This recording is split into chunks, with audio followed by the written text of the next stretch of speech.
Oye Mantab no emu na akọ hono mo a eku a wonom ehwe eyapomde ho nsem so na afi ngwasua ho nsem so Metro Eastern Regional Health and Education Directorate no wo ene UNICEF aka wo ho abom se enkwada ya na wo mfie no firi afe ekopem mfie no mo no ya na aduane papa mu nhyeda enya bini enti de friend se malnutrition no sa akwada na se wakese ne fo aye do hwe na ne na aye nketenkete sisiase eyade ha adwen pa nti waka wo ho abom hwe aye nkyerɛkyerɛ de ne ma ahodo egu akwan bo se be ya nkwada okosku ahodo mo no benya aduane pedie na womredi abomma na apomuden no ejina brane Epoya mantemu apomuden kwankyerefo Dr. Winfred Ofusu no kyeremu se pese emfie no ntem waye nhyehyemu ahunu se emofra wo mantem no mu endidi yi okosuku ahodo mu ene afiefie mu a aduane wo mu die no ntime ma wo mu nya apomuden the senti abai nutritional friendly school initiative program aba ebeboa aye nkyerɛkyerɛ ama emofra no ehunu ekwan a wo befa so edidi de wo se wo mu di ene de wodi a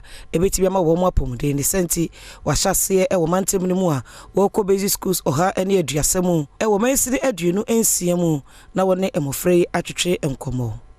Despite the improvement in nutrition in children under 5 years, the school-age children and adolescents have been in a way neglected as far as nutrition interventions is concerned. This is where the individual rapidly grows.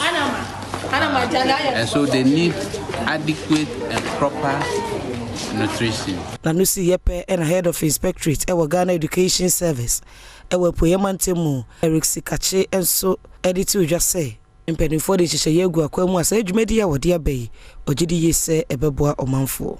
Yea, something for Yasha say, your fruits near D. Now, Tribia, you will die, dear Siho, I eat fruits.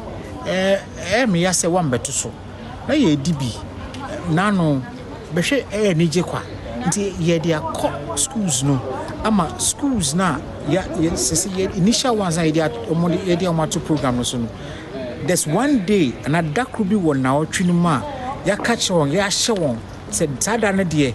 Ye niwe na fruits nkwa na be atoso die san me say your friend no. E be a meeting a be cha chemtwi. But san your friend no. So woman nyina endi saa na ma no sada no.